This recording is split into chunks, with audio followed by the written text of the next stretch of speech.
everyone, and welcome back to English with Kayleigh. In today's video, I'm doing something slightly different. I've been talking to some teachers over on my Instagram page and on YouTube, and we've been talking about weighted grades, specifically for the Cambridge Assessment International Education syllabus. So that's what I thought I'd do today, is just to walk people through how to calculate weighted grades. Now, of course, this is for CAIE, but you can use it for any examining body, as long as you know the weighted grades, and you can get that information online.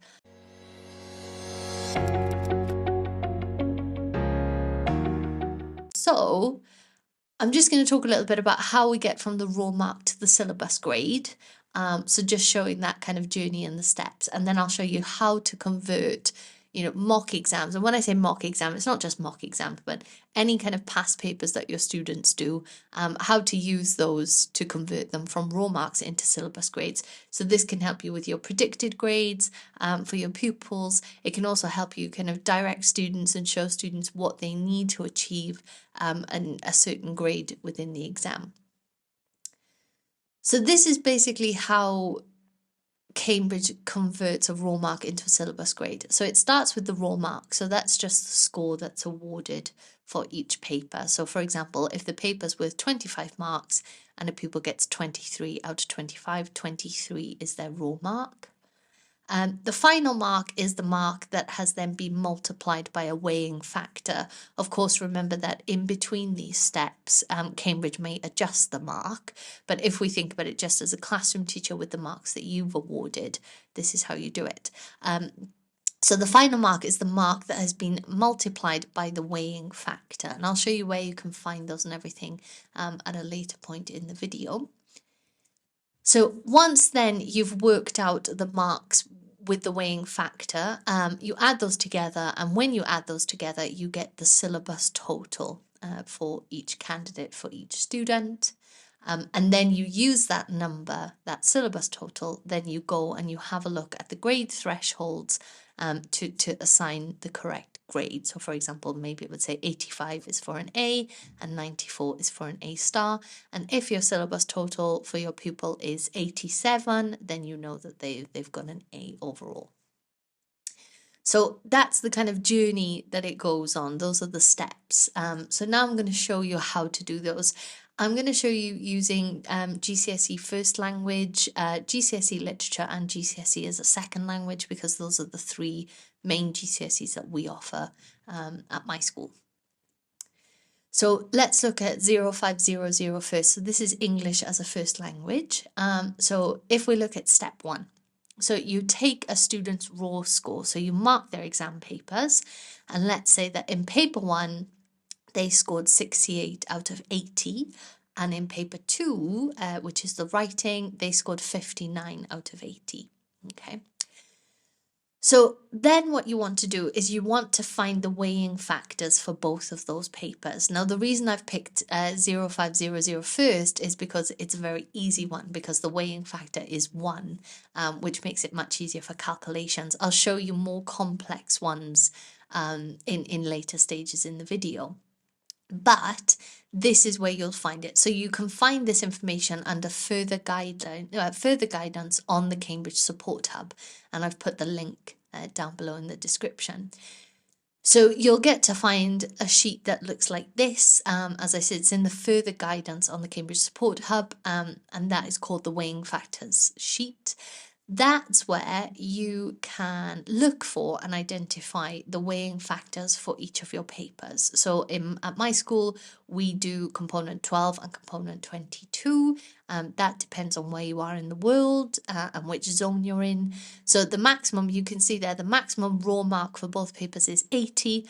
Maximum weighted mark is also 80, because the weighing factor, the last one there, is 1.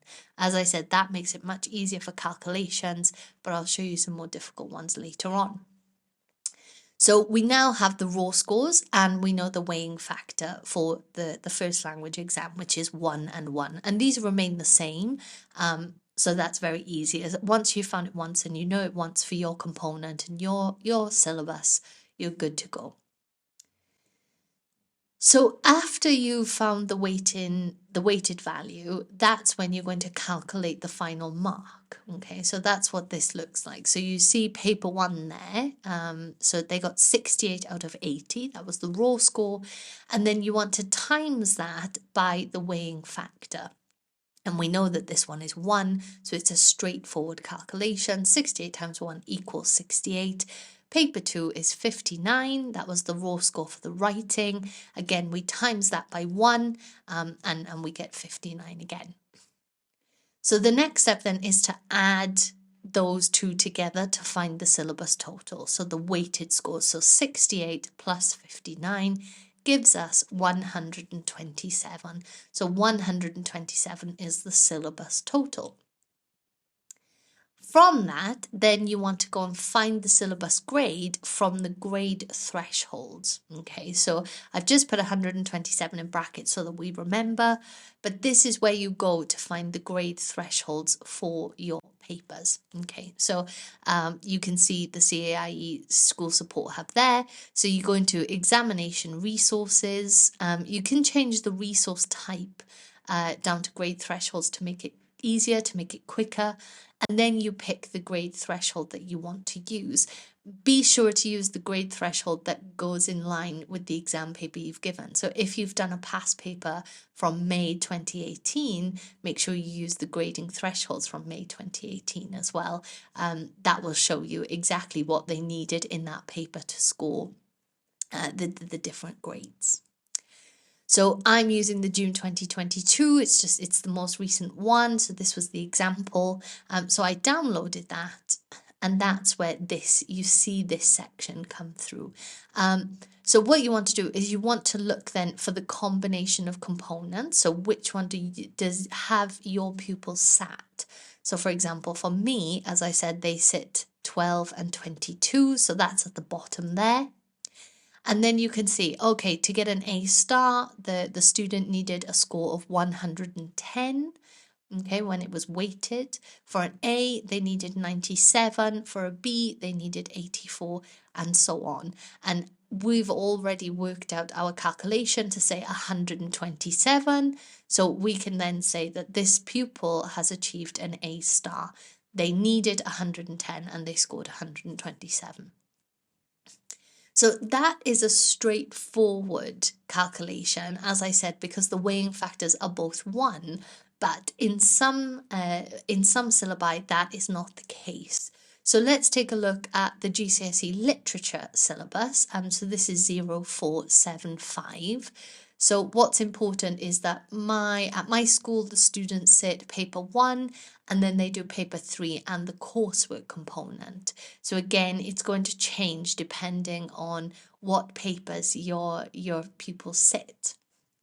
But let's just look at a very simple example. So the raw scores, so say a student has done a mock exam and we've got their coursework already, so we know whereabouts they are. So in paper 1, the student scored 19 out of 50. In paper 3, they scored 11 out of 25.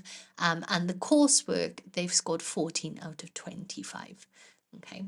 Now remember, we then have to take those raw scores and we have to multiply them by the amount that they weigh, okay, which is set by Cambridge.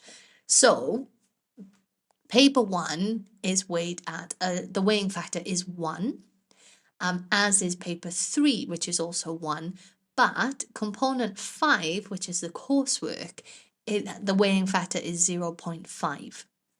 Okay, now those ones will always remain the same if your students do paper 1, paper 3, and paper 5. So you can, if your students do that, you already have the weighing factors there. You don't need to go and look them up, which is helpful. So I've done the calculations. 19 times 1 is 19, 11 times 1 is 11, and 14 times 0.5 is 7. Okay, so then you take the weighted scores and you add them up. So we can see here that the total for this candidate was 37. And now you want to go and look for the syllabus grade. So as I said, our pupils here, they do the coursework, which is component 5, paper 1, which is number 12 because of my time zone, and 32 as well. So we can see there that to get an A star, the candidate needed to score 70 or above. For an A, they needed to score 61 or above.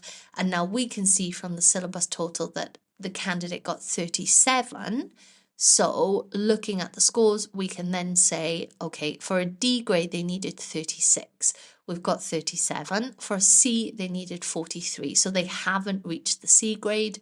So the syllabus, the grade they would receive at the end is a grade D. I'm just going to do one final example. Again, this is taking one of the syllabus that we teach at my school, which is the GCSE English as a Second Language. I'm just going to look at the extended paper, but it's very similar for the core paper. You just have to change some of the numbers because the papers are worth less in the raw score. So for GCSE Second Language, an extended candidate, let's say that the raw scores they got, so in paper 2, which is reading and writing, they got 59 out of 80. In paper 4, which is listening, they got 27 out of 40. And component 5, which is the speaking element, they got 19 out of 30. Okay. Now, the weighted scores for these papers, you can see there's a lot of difference here, so you need to do your calculations very carefully, especially more carefully than what you do with just the ×1. So paper 2, the weighing factor is 1.5. So I've done 59 times 1.5 equals 88.5. Paper 2, 27 out of 40, that one is weighed to a factor of 1, easy, so 27 times 1 is 27. Component 5, the weighing factor is 1.33 recurring, so I did 19 times 1.33 recurring, and that came out as 25.32. So then after that, again, you want to add that syllabus total together, okay, so it comes out as 140 with 0.827. That is then rounded up because obviously it's past the 0.5 mark, so it goes to 141.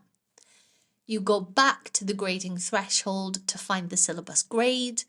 So there's mine. You can see the pupils do 22, 42 and 52, 52 being the speaking.